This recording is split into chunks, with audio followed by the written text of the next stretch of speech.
My name is Dr. Alistair Finch, and this is a confession I have held for 40 years. I am speaking into the comms recorder of my private lab, not because I expect rescue, but because the truth must exist somewhere, even if it's just a ghost on a magnetic tape. In the winter of 1983, during a geological survey mission in the high Himalayas, my team and I found something impossible, a perfectly preserved hominid, frozen deep within a glacier. But it was no ancestor of man. It was something else entirely, a Yeti. We secretly transported the block of ice to this remote, US-funded research station, Outpost Erebus, and we locked it away in a decommissioned, military-grade cryobay. For 4 decades, it has been my silent burden, my impossible secret, a weight I carried alone. Yesterday, the ice finally failed. The specimen thawed, and it stood up. 40 years of silence just ended with a shuddering breath. I have to tell you why it was really there. I have to explain what it is, before they get to it. Because its awakening is not an accident, it is a final warning. And I am the only person left who understands the language of its silence. This story isn't about proving a monster exists. That part is over. This is about what happens the day after. It's about what the monster was hiding from, or what it was guarding. This is my final log entry. A record of a 40-year mistake that is about to condemn us all. Everything I've done, every lie I've told to keep this place sealed, has led to this single moment. I promised myself I would take this to my grave, but the grave, it seems, has come to me, and it is so much colder and older than I could have ever imagined. It's a story about a sentinel that we mistook for a beast, and a choice I made that I can never, ever take back. My credibility, if I have any left.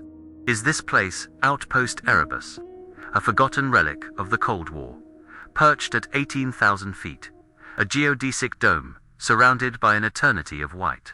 You can't just decide to come here. The logistics are a nightmare of military clearance and specialized transport. Even now, as I speak, I can hear the ceaseless low-frequency hum of the station's geothermal generators, a sound that has become the backdrop to my every thought for 40 years.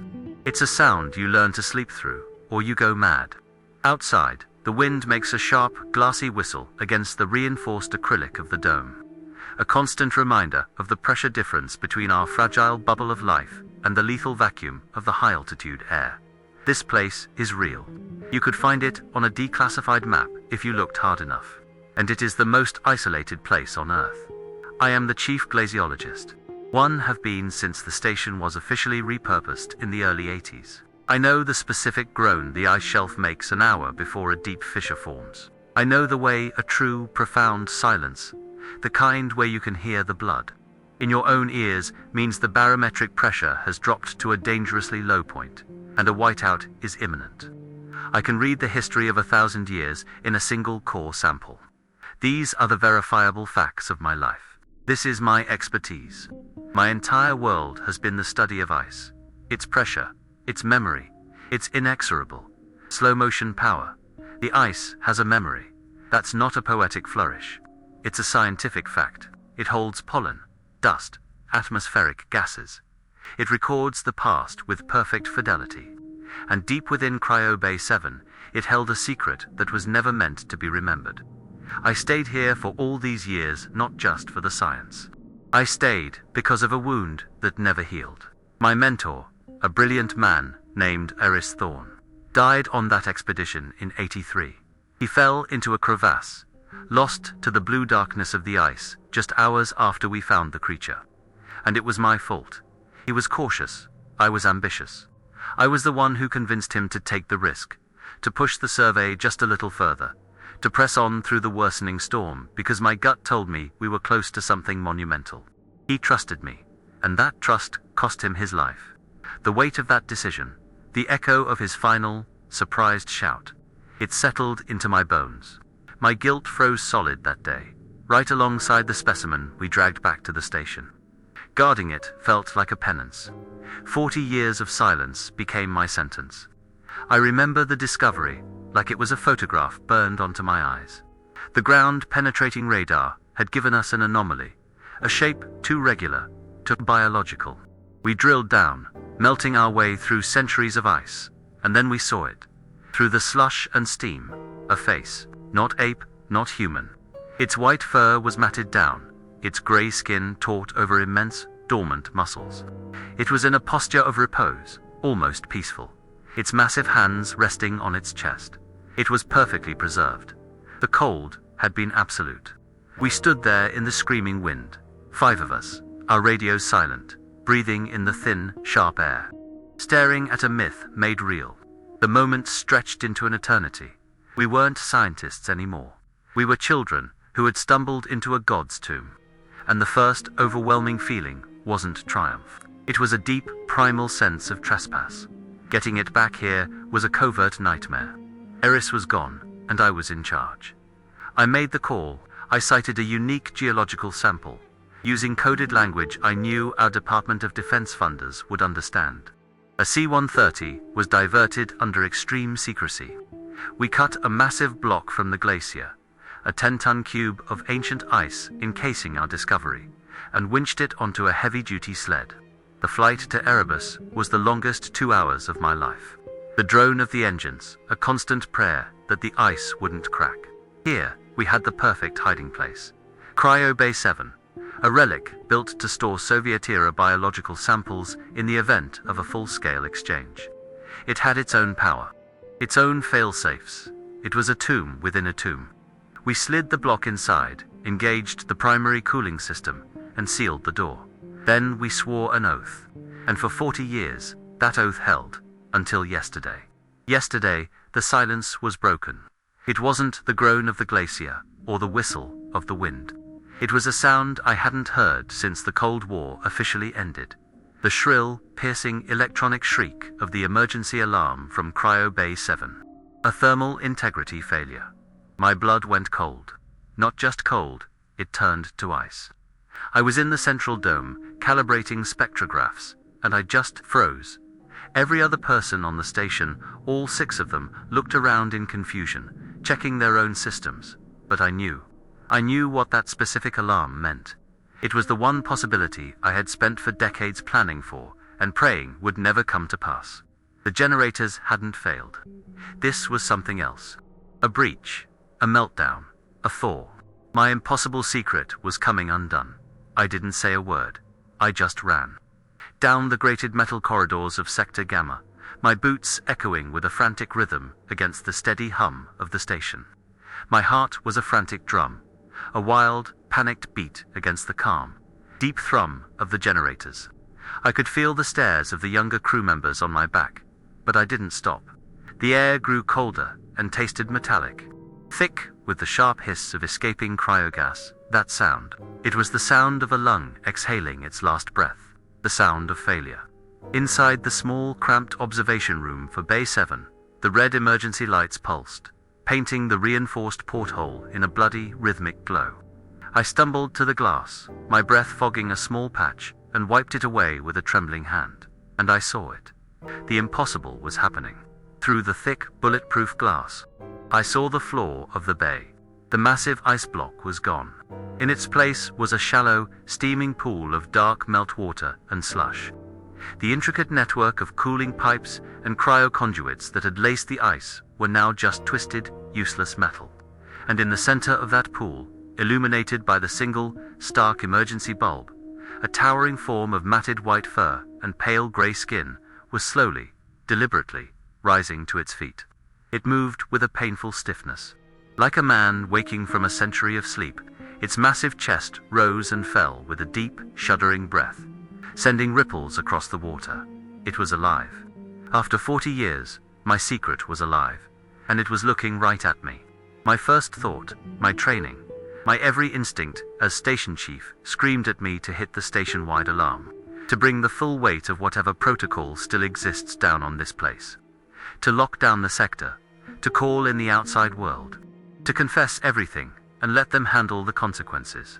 My finger hovered over the large red button on the console, the one that would have sealed my fate and the creature's. But I didn't press it.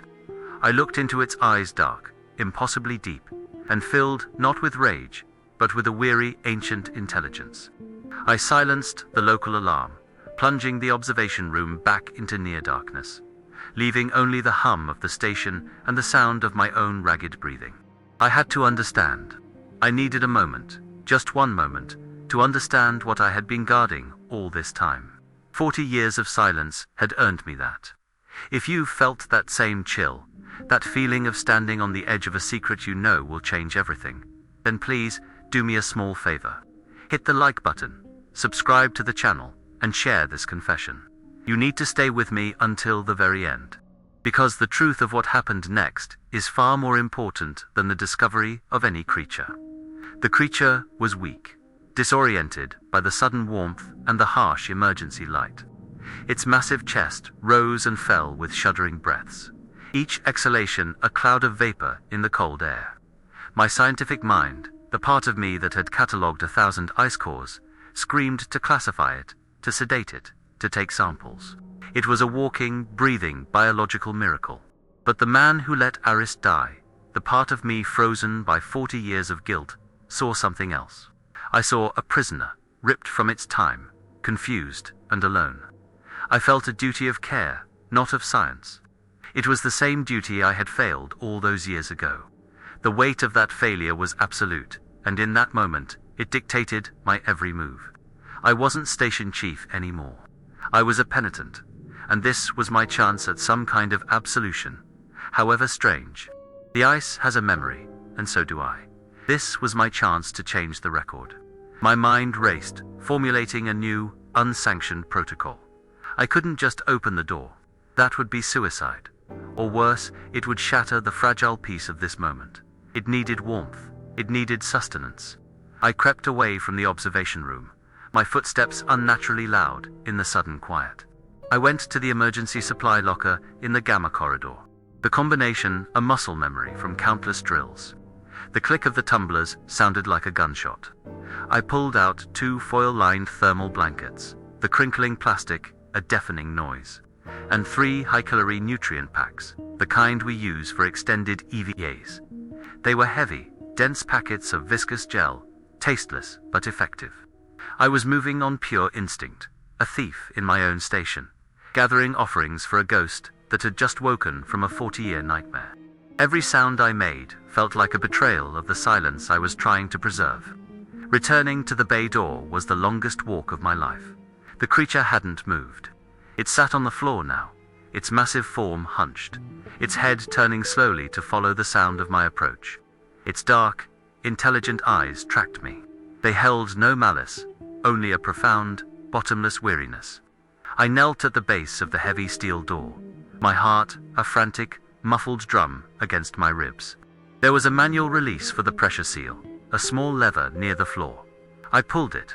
A sharp pneumatic hiss of escaping air broke the silence. The gap was no more than a few inches high, but it was enough. I slid the blankets and the nutrient packs under the door, a clumsy, desperate offering. Then I waited, holding my breath, my entire world narrowed to that small gap and the colossal being on the other side. It watched me. For a full minute, it just watched. Then, it made a sound. It wasn't a roar, not a growl. It was a low, resonant hum that vibrated through the metal door and into the bones of my hand resting on the floor. It was a sound deeper than anything I had ever heard, a vibration that felt ancient, like the groan of a glacier, but somehow alive. It felt like a question and an answer, all at once. Slowly, deliberately, one of its huge, gray-skinned hands reached down and gently pulled the supplies into the chamber. It didn't snatch them. It drew them in with a surprising delicacy. And in that silent, simple transaction, a pact was formed. I would care for it, in return. In return, I would get to understand. That was the unspoken agreement. A fragile truce brokered through a crack in a door, 18,000 feet above the world.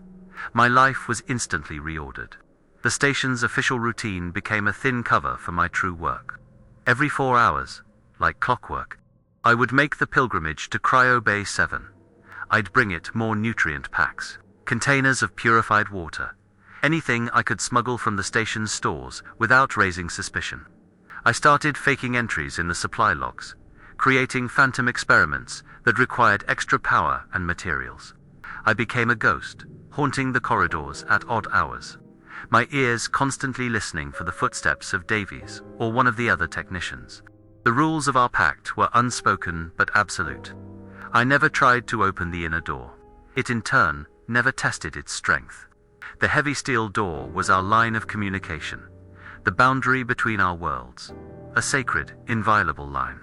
I was breaking every regulation, but it felt like the most important work of my life. The proof of its intelligence came on the second day. It was my third visit. I slid the nutrient packs under the door and waited. A few moments later, the empty silver foil packets from the previous meal were pushed back out. But they weren't crumpled into a ball or torn. They were flattened and arranged in a precise, deliberate pattern on the floor of my observation room. A spiral, not a random doodle, but a perfect, elegant, logarithmic spiral. The kind you see in the heart of a sunflower or the arms of a galaxy. My breath caught in my throat. This wasn't instinct. This was mathematics. This was language. It wasn't just a beast taking food. It was an intelligence, communicating, giving me something back. The spiral was its first word, a shape of pure, universal geometry. My impossible secret was not just alive. It was speaking to me in the language of physics. That spiral haunted me. I took a photo of it with my datapad and spent hours staring at it in my lab, comparing it to my own charts. It was a near-perfect match for the cross-section diagrams of glacial compression zones. It was showing me something about the ice. It was using the materials I gave it to reflect my own world back at me. Was it a memory? A map? A warning? The questions multiplied, each one more profound than the last. I realized then that my guilt over Eris, my 40-year penance, was not the end of the story. It was the beginning of a new one. I was no longer just a jailer guarding a secret. I was a student, and my teacher was a creature that the world believed was a myth. My ritual was no longer just about atonement. It was about translation. The exchange of food for information had begun. The creature's side of the conversation began to evolve. It started to mimic the sounds of the station, but with purpose. It would hear the low-frequency thrum of the geothermal generators and repeat it back to me. But with a slight shift in pitch, it would create a call and response, a duet through the steel wall.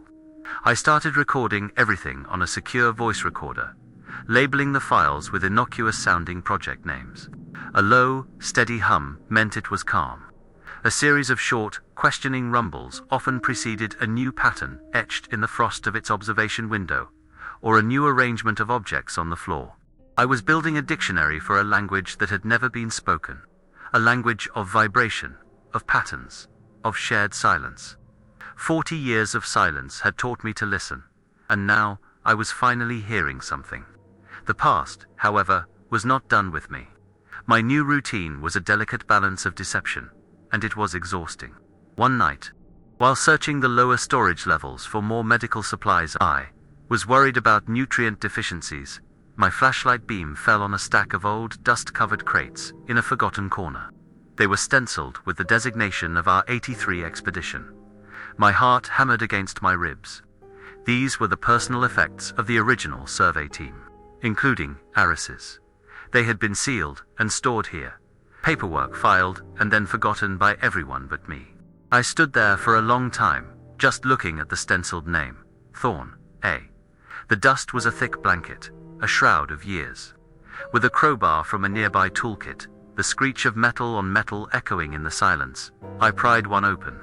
Inside, beneath a folded parka that still smelled faintly of the cold, was his gear. A rock hammer, a compass, and a small, leather-bound notebook. It was stiff and warped. The cover stained dark by water from the melting ice and snow of his final moments. Aris's journal. My blood ran cold. This was the one thing I feared more than the creature in the bay. The one record I couldn't bear to read. I was terrified of the words inside. I was certain his last entry would be a curse on my name, a final, angry testament to my youthful arrogance. A detailed account of how my ambition had killed him. My hand trembled as I picked it up. It felt impossibly heavy, heavier than any rock sample. I couldn't bring myself to open it, not yet. I tucked it inside the chest pocket of my coat, a new secret piled on top of the old one. A cold, hard rectangle of guilt pressed against my heart. The creature knew, I don't know how, but it knew. When I returned to the bay for my next scheduled visit, carrying the journal's weight inside my coat, the atmosphere was different. The usual low hum was absent. The creature was sitting perfectly still, closer to the door than usual, simply watching the spot where I stood. It could feel my turmoil through the steel and concrete. When I spoke to it, my voice was strained, hollow. "It's okay," I whispered, the lie catching in my throat. "Everything's fine." In response, the creature let out a new sound. It was softer than the hum, a lower, more mournful vibration that seemed to sink into my very soul. It wasn't a sound of inquiry or hunger. It felt like empathy.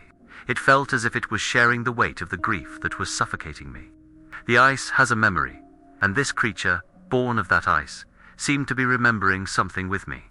In the days that followed, it began to define the rules of its own space more clearly.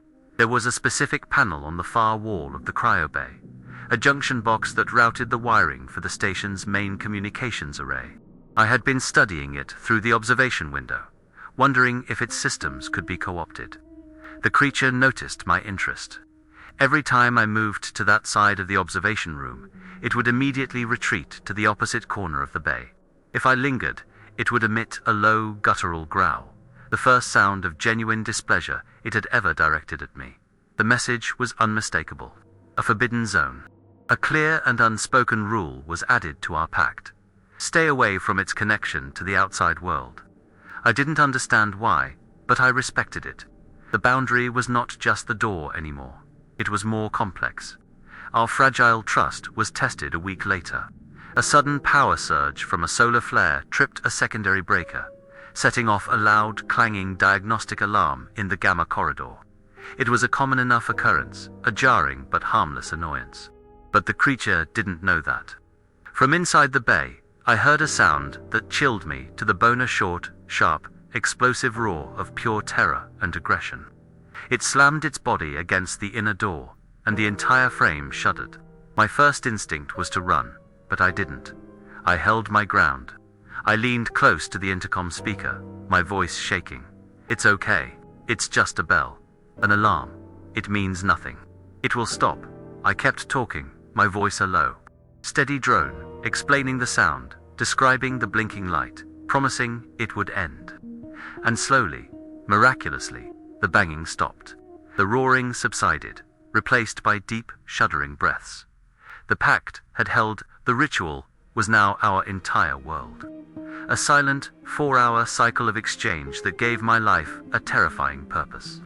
I fed it, and it fed me not with food, but with patterns, with sounds, with a deepening mystery that pulled me further and further from my own kind.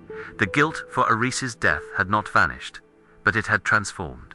It was no longer a weight that pinned me down. It was a fuel. I wasn't just guarding a secret anymore. I was nurturing a conversation. I was atoning for my past by trying to understand the future that this creature represented, and I was becoming addicted to it. I needed the next pattern, the next sound, the next piece of the puzzle. I would look at the faces of my crewmates during our shared meals, and they seemed like strangers. My real life was happening in the cold and the dark, in the silent space between heartbeats, on the other side of a steel door. 40 years of silence was nothing. The real silence was the one that was now growing between me and the rest of humanity. My secret ritual was a delicate balance, a tightrope walk over a chasm of discovery. I started seeing the station through its eyes. When the 2 yellow snowcats began their daily grooming of the landing strip, a low, guttural sound of disapproval would rumble from the bay. A vibration of annoyance at the noisy, polluting machines carving sterile lines into the pristine snow. It would sit for hours by the frosted porthole, not staring into the bay, but tracing the barely visible paths of migratory birds against the pale sky. It was watching the world, and through its reactions, it was teaching me how to see it again. To see the living patterns, not just the data points. The bond felt real, but the world outside the bay, my world of human concerns, kept intruding with the subtlety of a cracking ice shelf.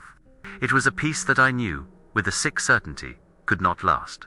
The ice has a memory, but human ambition has none. It only has an appetite, and it was about to arrive on the last supply drop of the season. The harbinger was a new communications officer, a specialist named Davies, who arrived with the winter over crew. He was young, sharp, and carried the kind of casual ambition that I'd learned to distrust decades ago, where I saw a fragile ecosystem of routine and purpose. He saw a network of inefficiencies.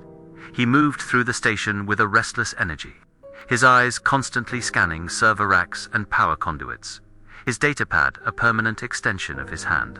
He was obsessed with network optimization, with trimming every ounce of fat from the station's operational budget. To him, Outpost Erebus wasn't a place of history and science. It was a legacy system in desperate need of an upgrade. He saw the station's hum, not as a heartbeat, but as wasted wattage. From the moment he arrived, I felt a new kind of cold. It wasn't the cold of the ice. It was the cold of being watched, of being measured by a man who couldn't see the ghost in his machine. His attention found Cryobase 7 within a week. I was in my lab, cross-referencing the spiral pattern with deep ice sonar readings when he appeared at my door. A polite smile on his face that didn't reach his eyes. "Dr. Finch," he began. "I'm running a full energy audit, just tying up loose ends. My logs show a persistent, anomalous power draw from the gamma sector. Specifically, the cooling system for Cryobase 7. I thought that bay was decommissioned." My heart seized. 40 years of silence, threatened by a spreadsheet. I forced a weary smile. "Ah, yes. A long-term ice-core degradation study." I lied, the words tasting like ash. "We're monitoring the molecular decay of ancient ice under controlled thawing conditions. Extremely sensitive. Department of Energy classified." I tried to make it sound boring, impenetrable. But his eyes narrowed. Just for a second. The lie was a patch, but it was already starting to peel. He had found a thread, and I knew he would pull it. That night, my anxiety was a physical thing. A pressure in my chest. I went to the bay, not with supplies, but just for the quiet company. I told the creature about Davies, whispering to the cold steel of the door. I don't know if it understood the words, but it understood the tone. My fear, in response, it didn't hum. It began to gently tap on the reinforced glass of the porthole, with one long, careful claw. Not a random sound. It was a rhythm. Tap, tap, tap, pause, tap, tap. I watched, mesmerized. It pointed a massive finger upward, toward the dome, where a storm was beginning to gather, the wind picking up its familiar, glassy whistle. It was matching the pattern of the wind gusts. It was showing me it could hear the world outside, that it was connected to the rhythms of the storm. It was telling me it was listening not just to me, but to everything. It was a partner in my surveillance, a fellow watcher on the wall. It was a profound comfort. My comfort was short-lived. Davies became a constant, low-grade threat, a shadow in the corridors. I would catch glimpses of him near the Gamma Sector access tunnel, his datapad out, scanning the conduits that fed the cryobay. He stopped asking me questions directly. The silence was worse. It meant he was gathering his own data. My paranoia grew, a fungus in the dark. I started erasing server logs, creating false data trails to mask the power draw, weaving a web of digital lies that grew more complex by the day. Every beep of a sensor, every footstep in the corridor, sent a jolt of adrenaline through me. The station, my home for 4 decades, was transforming into a labyrinth of my own making. I was no longer just the creature's keeper. I was its co-conspirator, and the station itself was a closing trap. My world had shrunk to the space between my lab and that steel door, a frantic, desperate orbit. The near disaster, when it came, was born of that quiet, methodical ambition. It was a Tuesday. I found a notice pinned to the main comms board. It was from Davies. Station-wide power grid optimization test, it read. Effective 1400 hours. Non-essential and decommissioned systems will be temporarily taken offline to reroute power and enhance primary system efficiency. My blood ran cold. Decommissioned systems. He was going to do it. He was going to cut the power to Cryobase 7. He wasn't just pulling the thread anymore. He was taking a knife to the whole tapestry. He would see it as a simple act of tidying up the station's grid. He had no idea he was about to flip a switch that would expose a 40-year-old secret and, I feared, sign a death warrant for the only living specimen of its kind. He was about to unplug a god, and he thought he was just improving network latency. I had less than an hour. I didn't run. Running would draw attention. I walked, deliberately, to the central power exchange in the station's core, my mind racing faster than my feet ever could.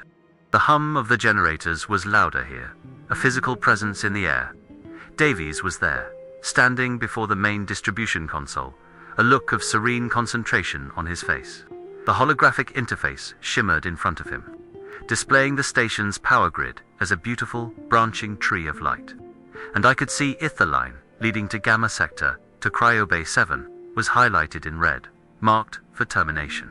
"Davies, stop," I said. My voice dangerously calm. He turned, surprised. "Dr. Finch, just running the optimization. We'll have 15% more power for the primary labs when I'm done." He gestured to the console.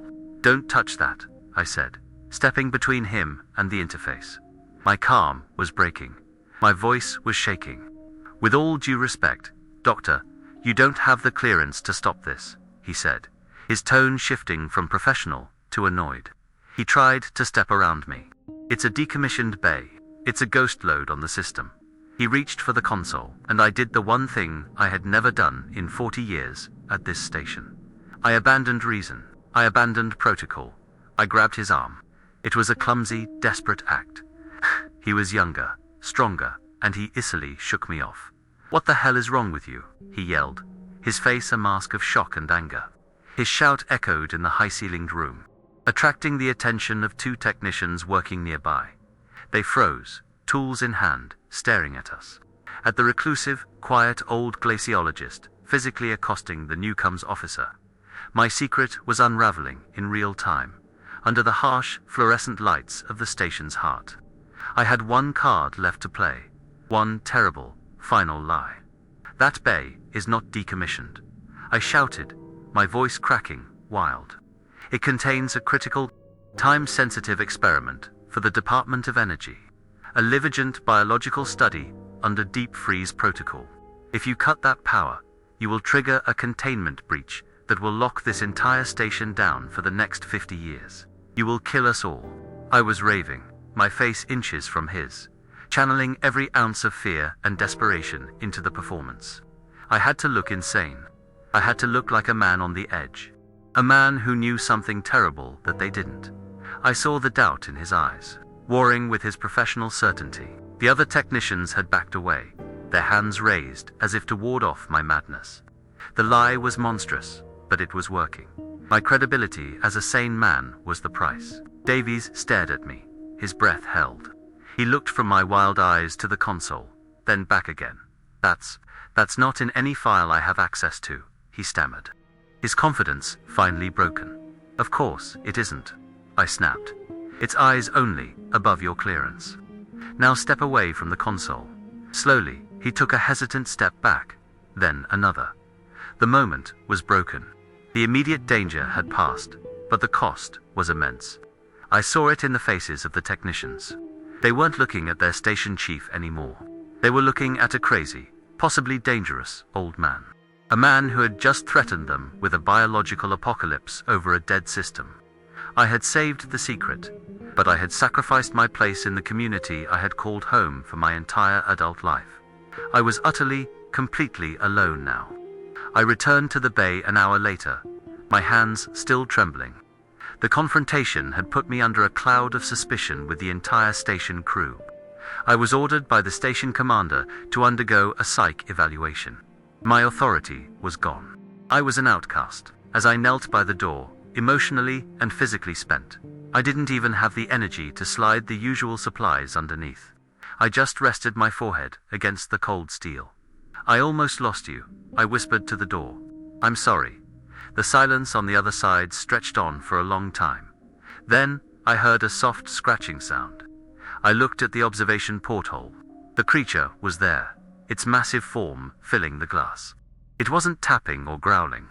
It had used its claw to trace a single, elegant shape in the frost. A perfect, logarithmic spiral. It was the first thing it had ever shown me. It was its first word. It was reminding me of our beginning. That spiral, in that moment, was not a message about ice or physics. It was a message of solidarity. It was the creature telling me, in the only language we shared, that it knew. It knew what I had just risked. It was saying, I am still here. We are still here. The confrontation with Davies had drawn a new line in the snow. It wasn't just me and the creature against the world anymore. It was becoming me and the creature against my world, against the very people I was supposed to lead and protect. The intimacy of my secret had become a weapon pointed at my own head. The balance had been broken, and the silence was about to be filled with much more dangerous questions. My deception had bought us time, but it had also painted a giant target on Cryo Bay 7. I had shouted biohazard in a crowded room. Now, someone was bound to come and see what I was so desperate to hide. The incident with Davies was a turning point. It had cost me my standing, my trust, everything but the secret itself. But it gave me something in return. Clarity. The threat was no longer abstract. It had a face and a name. And I realized my small deceptions. My phantom experiments and falsified logs were like building a snow wall to stop an avalanche. It was pathetic. I needed something more. I needed a weapon. I needed the truth. Sitting in my lab that night, the hum of the station, a mocking reminder of the system I had almost broken. My hand went to the chest pocket of my coat. It closed around the hard, warped rectangle of a Reese's journal. I had been too afraid to open it, too terrified of the 40-year-old ghost of my own guilt. But now, a new fear had replaced the old one. The fear of what was coming. The fear of failing again. I knew, with a certainty that settled deep in my bones, that the answers I needed were locked inside that water-damaged book. With shaking hands, I sat under the stark humming lights of my lab and opened the journal. The leather was stiff, the pages warped and brittle, still holding the ghost of the Himalayan cold. The binding cracked as I opened it to the first page, a sound like a bone breaking. The ink was a faded blue, Aris's familiar, neat script detailing barometric pressures and ice density readings. I turned the pages, my eyes scanning frantically, a knot of dread tightening in my stomach. I was looking for my name. I was searching for the curse I deserved, the final, written condemnation from the man I'd idolized and betrayed. I braced myself for the words that would confirm the story I'd told myself for 40 years. That I was a reckless boy whose ambition had murdered a great man. I was ready for the anger, the blame, the final damning entry that would cement my guilt forever. I had to know. I had to see it in his own hand. But there was no anger. Page after page, as he chronicled the days leading up to the discovery, the tone wasn't one of caution or frustration. It was one of pure, unadulterated joy. He wrote about my theories with encouragement, calling my ambition a necessary fire. He described the GPR anomaly not as a risk, but as a destiny we were chasing together. When we found the creature, his writing became almost feverish, the neat script devolving into an excited scrawl. Alistair was right, he wrote. He felt it in the ice. It's not a specimen, Alistair. It's a revelation. An intelligence locked in time, waiting. This changes everything. Not just biology, history, philosophy. Everything. I read the sentences over and over, my mind struggling to process them. The weight I had carried wasn't his. It was mine. A phantom limb of guilt I had carried for a lifetime. For no reason at all. He had never blamed me. Not for 1 second. The final entry was just half a page, written in a hurried, almost illegible scrawl. I could picture him, huddled against the wind. The storm closing in, trying to capture one last, monumental thought before packing up. He didn't write about the danger. He didn't warn me to be careful on the descent. He wrote about the creature. The very last words he ever put to paper were not for me, or about me. They were about it. He wrote, "The posture is wrong for hibernation. It's too noble, too watchful, like a king on a throne of ice." I keep thinking of the old stories, the guardians of the high passes. It's not a missing link, it's a sentinel, and that was it. The rest of the page was a long, dark smear where the water had bled the ink into nothing. Sentinel, a guard, a watcher. The word struck me with the force of a physical blow. We hadn't found a monster trapped by the ice. We had found a guard, entombed at his post. I didn't realize I was crying until a tear splattered onto the warped page, blurring Aris's final word. Then it all came undone. 40 years of tightly controlled frozen grief thawed in an instant. A raw, guttural sob tore from my throat, a sound I didn't recognize as my own. I wasn't just crying for Aris. I was crying for the years I had lost, trapped in a prison of my own making. Crying for the brilliant, joyous man in these pages, whose memory I had so thoroughly misunderstood. I sank from my chair to the cold linoleum floor of the lab, the open journal in my lap, and I wept. I wept with a relief so profound it felt like agony, a violent, shuddering catharsis that left me empty and gasping for air. The hum of the station, the steady beat of my life, faded into the background, replaced by the sound of my own heart breaking and healing all at once. The ice has a memory, and for the first time, I was letting myself remember the truth. I don't know how long I sat there, but a subtle change in the air pulled me back to myself. A feeling of being watched. I looked up, and I wasn't in my lab anymore. In a haze of grief, I had walked to the observation room for Cryo Bay 7. I was on the floor, my back against the main console, my hand resting on the cold, reinforced glass of the porthole. And on the other side, the creature was there. It was closer than it had ever been, its immense form filling the viewport, its face just inches from mine, separated only by the thick, bulletproof pane. It was perfectly still, its deep, dark eyes fixed on me. It wasn't with curiosity or aggression. It was with a calm, unnerving focus. It had been watching me, I realized. It had been watching my entire breakdown, a silent witness to the collapse of my 40-year lie. The sentinel was watching me grieve its discoverer. Then, as I stared, mesmerized, it moved. Slowly, with an impossible grace for a being of its size, it raised one of its massive, gray-skinned hands. The hand was ancient, the skin creased and weathered like a mountainside, the fingernails thick and dark like obsidian. It pressed its palm flat against the cold surface of the glass, directly opposite my own. The sheer scale of it was breathtaking. Its palm was larger than my entire head, and in that moment it let out the sound, that low, mournful, resonant hum. The one I had heard when I was carrying the weight of the journal. It wasn't a sound of confusion or mimicry. It resonated with my own sorrow. It felt like it was sharing my grief, or perhaps expressing a loss of its own that was just as ancient and profound. It was a moment of impossible interspecies connection. My penance wasn't just over. It had been witnessed and acknowledged.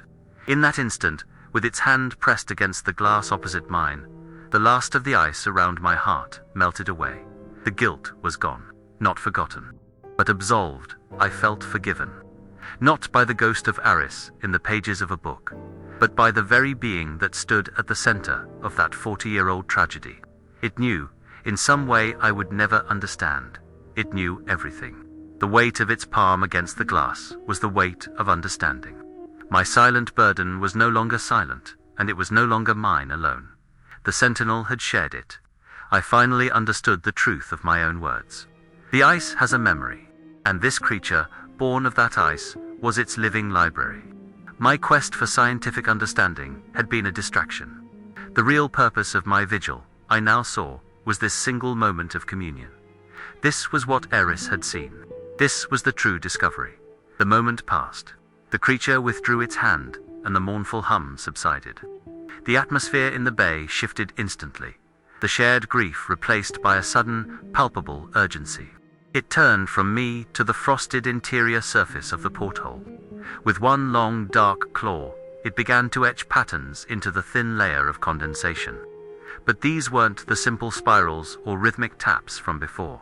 These were complex, multi-layered geometric shapes, intricate crystalline lattice, and branching diagrams that looked like circuit boards carved from ice.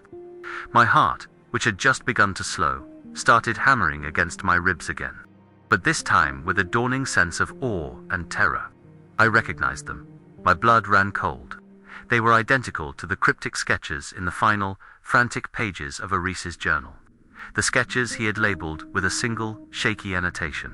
Schematic. Warning, the creature wasn't just repeating what Aris saw. It was teaching me what he had seen. Its movements became more deliberate, more insistent, like a professor emphasizing a critical point in a lecture.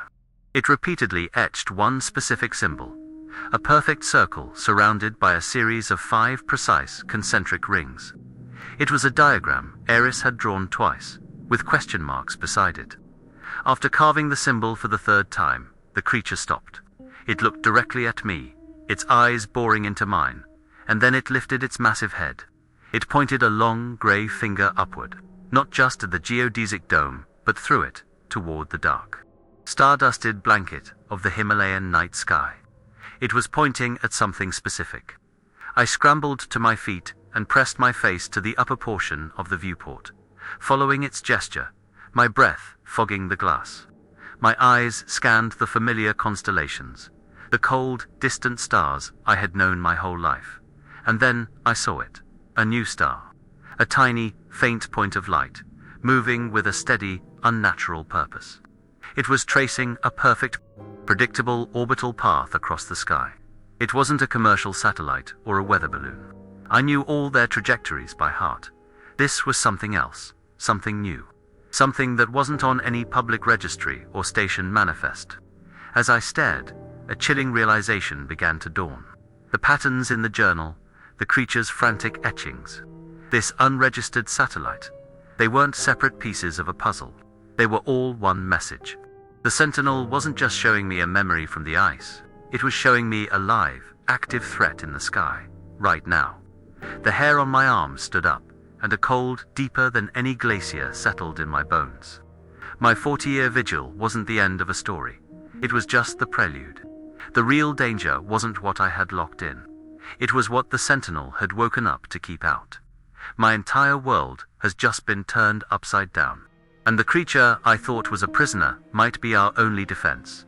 If you feel the weight of this secret with me, if you understand that we are on the verge of something monumental, please support this confession. Like this video, subscribe to the channel so you don't miss what's coming, and share this with anyone who you think needs to hear it. You have to stay with me to the end. The satellite was just the beginning. You need to know what came next. The satellite was the harbinger. Its silent, steady path across the sky was a countdown I didn't know how to read. I didn't have to wait long. Less than 24 hours after the Sentinel had pointed it out to me, the world arrived. It came not with a diplomatic inquiry, but with the deafening roar of military-grade VTOL thrusters cutting through the thin Himalayan air. A matte black transport, a design I'd never seen before, landed on the strip with an unsettling lack of warning, its engines kicking up a blizzard of snow and ice that blinded the station's external cameras. Out stepped a team of a dozen figures in sterile black fatigues, moving with the chilling, synchronized efficiency of a predator. They were not here to ask questions.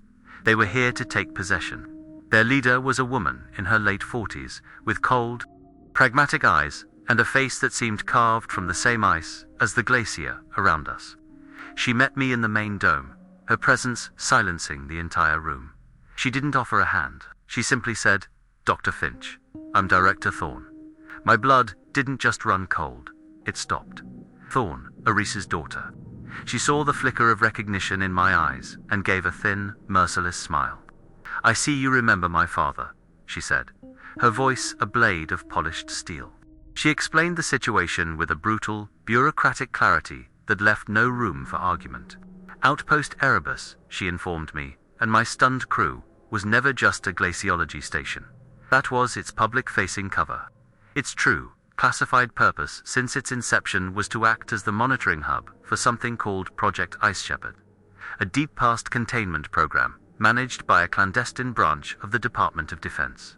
The anomalous power signature from my reactivated cryo bay, the one Davies had noticed, had tripped a 40-year-old dead man's switch, a silent alarm that had lain dormant since 1983, waiting for the one contingency they had always planned for, a thaw. They weren't here investigating a mad scientist's biohazard scare. They were answering a summons I had accidentally sent 4 decades ago. They were here to secure an asset. The station wasn't my home. It had been their cage all along. Later, she cornered me in my lab, dismissing my security escort with a flick of her wrist. The door hissed shut, leaving just the 2 of us and the low hum of my equipment. The air was thick with 40 years of unspoken history. "Let's be clear, Alistair," she said, her tone dropping the official pretense. becoming something far more personal and dangerous. She walked around my lab, touching Arisa's old equipment, his geological maps, her fingers tracing the lines like she was reading a sacred text. My father died on that mountain chasing what's in that room. He gave his life for it. For years, all I had of him was a redacted file and a medal. Now, I have this. A chance to finish his work. She stopped in front of me, her eyes locking onto mine. You were there. You let him die. The least you can do now is help me. You owe him that.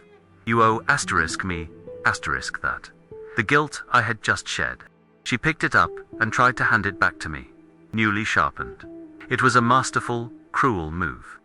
She was twisting my atonement into a weapon to force my compliance. It was then I understood what she truly wanted. As she spoke of her father's legacy, her eyes had a zealot's fire, but it wasn't for science or understanding. She spoke of genetic supremacy, of a biological key that could rewrite the rules of human endurance and longevity. She didn't see a sentinel, a creature of profound intelligence. She saw a biological resource to be exploited, a weapon. She saw my 40-year secret, not as a wonder, but as her inheritance. The birthright left to her by the father she never knew, and she was determined to claim it. She believed the creature was the ultimate prize in a game I didn't even know I was playing. My scientific Oris's euphoric discovery, the Sentinel's mournful intelligence, none of it mattered. To her, it was just raw material. The most valuable, dangerous raw material on the planet. I was no longer a keeper of a secret. I was a custodian of a resource, and the new owner had just arrived to liquidate the asset, and I was standing in her way. My station became a prison overnight. Thorne's team moved with an invasive, quiet competence. They weren't soldiers. They were specialists. Ghosts in black fatigues, who retasked every system. Their faces illuminated by the cold blue light of their datapads. My crewmates, already suspicious of me after the incident with Davies, now saw confirmation. They looked at me with a mixture of fear and betrayal.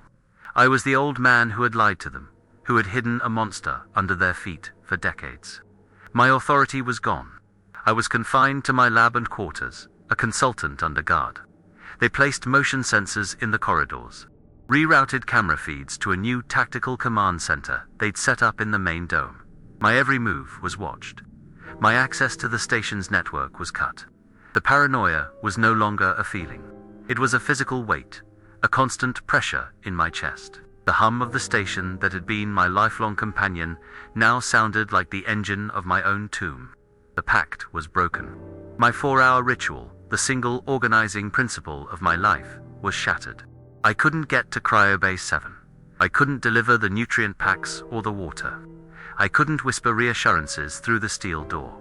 The silence from that sector of the station was absolute, and it terrified me more than any alarm. Was the Sentinel hungry, frightened? Was it pacing in the darkness, feeling abandoned, betrayed?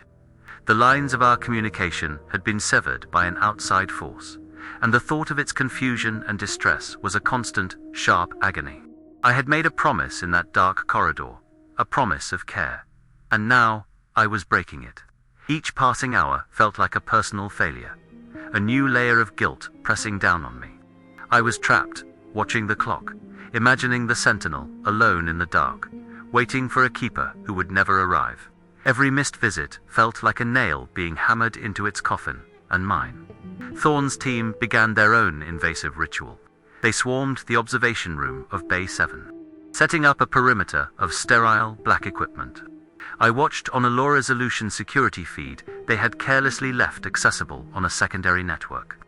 I saw them attaching seismic sensors to the door, deploying high-frequency audio probes through the ventilation shafts, and aiming a portable thermal imager at the viewport. They were mapping it, listening to it, reducing it to a heat signature and a collection of data points.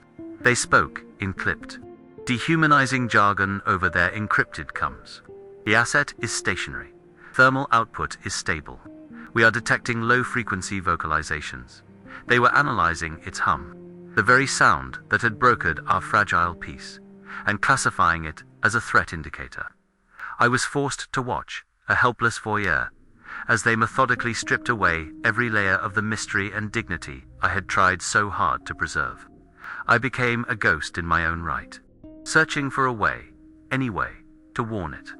The primary systems were locked down, but this station was old. It had secrets. It had forgotten pathways.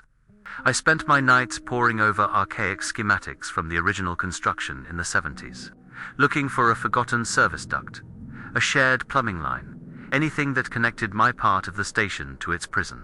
I found one possibility, a narrow cryogas exhaust conduit that linked the bay's emergency purge system to a maintenance node behind a panel in my own lab. It was a long shot, a tiny acoustic tunnel. I put my mouth to the cold metal pipe and hummed, trying to replicate the Sentinel's Coland response rhythm, praying the vibration would carry through the network of pipes, praying it would understand. Asterisk, they are here. They are coming. Asterisk, it was a desperate, insane act, whispering secrets into the station's plumbing, but it was all I had left. The clock was ticking. I could hear them preparing the breaching charges. The ultimatum came at 0400. Thawed summoned me to the new command center. The main dome was dark, save for the glow of dozens of tactical displays. On the central screen was a live, high-resolution thermal image of the creature, a great golden-orange shape huddled in the corner of its bay. "We go in at 0600, Thawed said, her voice flat and final. "We'll use a fast-acting neurotoxin gas. It will be humane. We need its biology intact." She turned to me, her face a cold, emotionless mask. "You have one last choice, Alistair. You can help us. Tell us its patterns, its behaviors. Help us ensure that tranquilization is successful. If you do, I will see to it you have a place on the primary research team. A legacy, just like my father." She paused. "Or you can continue to obstruct us. In which case, when this is over, you will be charged with treason and sedition against the United States. Your silence will be your epitaph." It was the final turn of the screw. Betray its trust to possibly save its life, or maintain my loyalty and be erased from history.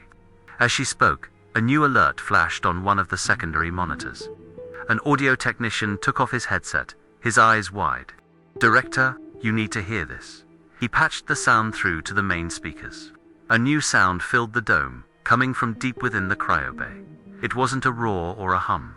It was a rhythmic, percussive impact, a heavy, deliberate banging against the interior wall. THUMP, THUMP, THUMP, THUMP, THUMP. A pause. Then again. THUMP, THUMP, THUMP, THUMP. It wasn't a sound of rage. It was too controlled, too precise. It was a pattern. A 5-beat rhythm, repeated without variation. Thawed looked at the screen, annoyed. It knows we're here. It's getting agitated. But I knew she was wrong. I looked from the audio signature on the screen to the emergency protocols plastered on the wall of the dome, my mind racing. This wasn't agitation. This wasn't fear. The Sentinel was a warden. The Sentinel was a musician. And this was the beat of a countdown. It was a code. And it was a message. Sent directly to me. The banging was a key. That 5-beat rhythm wasn't a cry of agitation. It was a string of data. THUMP, THUMP, THUMP, THUMP, THUMP. My mind, which had spent a lifetime memorizing scientific protocols, suddenly connected the sound to a memory from a decade-old emergency drill. The manual override for the station's cryopurge system. A system so dangerous, its activation code was a repeating 5-digit sequence. One eye had failed to input correctly under pressure. The Sentinel, my silent companion for 40 years, hadn't just been a prisoner behind glass. It had been a student. It had watched me. It had learned me, my routines, my failures. And now, in the final hour, it was teaching me. The circle with the 5 concentric rings from Arisa's journal wasn't a diagram of the satellite. It was a schematic of the purge system's blast radius. The satellite wasn't for spying. It was a resonance weapon, a tuning fork designed to shatter the deep ice and release whatever ancient horror the Sentinel had willingly entombed itself to contain. My God, Aris, It wasn't a sentinel asterisk of asterisk the mountain. It was the mountain's jailer. Shepherd 1. Lock is compromised. Breaching in 60 seconds, a voice crackled over Thorne's radio. I turned on her, my voice raw, with a truth so immense, it felt like it would tear me apart. Don't you see? You've got it all wrong. It's not the asset, it's the warden. That satellite isn't your prize, it's the key to a cage you can't even comprehend. It's designed to destabilize the deep ice and release whatever is buried beneath it. Thorne just stared at me, her expression a mixture of pity and contempt. A warden, you've lost your mind, Alistair. My father hunted a genetic miracle, not a zookeeper. Your guilt has created a fantasy. She turned away from me, her attention fixed on the door to Bay 7. Proceed with the breach. I want the asset sedated and prepped for transport in 10 minutes. The high-pitched whine of a plasma cutter sliced through the air, a sound of imminent violation. Inside the bay, the rhythmic banging stopped. It was replaced by a deep, resonant hum of absolute stillness. The sentinel was no longer giving instructions, it was waiting for me to act. My choice was absolute, stripped of all complexity. I could stand here and do nothing. I could let them breach the door, tranquilize the sentinel, and drag it away in chains. They would celebrate their victory, dissect their miracle, and in their arrogant ignorance, they would continue with their plan. They would use their satellite, shatter the ice, and unleash a cataclysm that this ancient being had sacrificed its own existence to prevent. Or I could embrace the final, terrible protocol of Outpost Erebus. My eyes locked on the cryopurge console, a last resort, designed to flash freeze the entire Gamma sector, to turn everything and everyone within its radius into a permanent, crystalline statue. I looked at the station schematic on the wall, my gaze falling on the narrow exhaust port, the one I had whispered into. It was an escape route, leading from the bay deep into the glacier itself. The Sentinel hadn't just given me the code to a weapon. It had shown me its own path to freedom. This was never a frantic improvisation. This was a coordinated, 40-year plan. Breaching in 30. The shout from Thorne's team leader was a starting pistol. I moved, an old man, fueled by a purpose so pure, it felt like youth. I shoved past the guard who stood between me and the console, my sudden movement taking him by surprise. Alarms blared across the dome, but they were just noise. My world had narrowed to the console, and the security camera pointed at the bay, the vent. I screamed, my voice cracking, pointing a trembling finger at the schematic on the wall, a madman conducting an orchestra of ghosts. The exhaust port, go now. I didn't know if it could hear me, but I prayed it could see me, that it understood. I reached the console, my fingers no longer trembling. They moved with a certainty that was not my own. 5, 5, 5, 5. 5. The 5-beat rhythm. The code it had so patiently taught me. A green light flashed. Access granted. The large, recessed red button at the center of the console began to pulse with a soft, inviting light. It felt like a heartbeat. Thorne was screaming my name, running toward me, her face a mask of incandescent rage. Finch, you fool. You'll destroy 40 years of work. You'll destroy his legacy. But as I looked from her face to the thermal feed on the main screen, the final piece of the puzzle clicked into place, and the sheer, breathtaking genius of the Sentinel was laid bare. It wasn't huddled in a corner. It was standing directly beside the interior wall, its massive hand resting next to the small, circular opening of the exhaust vent. It had watched me, all those years ago, fail the test input for the purge system. It had seen my confusion, my frustration, my entire secret ritual, my one-sided conversations, my offerings of food. It was never me studying it. It was it studying me. It was gauging my character, my guilt, my capacity for loyalty. The ice has a memory, and this creature had used its time not in dormant sleep, but in active, patient, strategic observation, waiting for the one person who could understand the final message and had the will to execute the plan. It had been training me for this exact moment. The door is open. The shout was followed by the explosive screech of tortured metal as the cryo-bay door was torn from its hinges. A wave of cold, stale air washed into the dome, but they were too late. I slammed my palm down on the pulsing red button. For a heartbeat, there was silence. Then a roar, not from a creature, but from the very bones of the station itself. The cryo-purge system activated. A blindingly white, impossibly cold mist of liquid nitrogen and supercooled gas erupted from vents in the ceiling, the walls, the floor. The temperature in the dome plummeted from freezing to hundreds of degrees below zero in less than a second. On the monitor, for one final fleeting moment, I saw the Sentinel.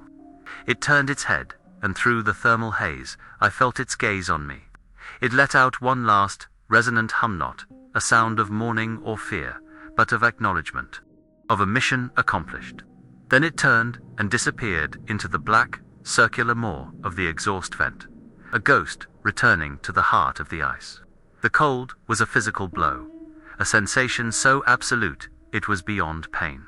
It was a fire that burned with the absence of all heat. Through the blinding white mist, I saw Thawed, her mouth open in a scream that made no sound, her form becoming a crystalline statue before my eyes. Her team, caught in the open, were instantly encased in thick shells of rime and frost, their tactical gear rendered as brittle as glass. My hand was frozen to the console, the skin bonded to the purge button that had sealed our fates and, perhaps, saved the world. My last sensation was the deep, lifelong hum of the station's generators sputtering and dying, overwhelmed by the sudden, catastrophic power draw. And then, for the first time in 40 years, a sound I had forgotten existed, the profound, perfect silence of a world without machines. I had paid my penance. I had honored Aris's true legacy, not by dissecting his discovery, but by trusting it completely. I had become the new Sentinel.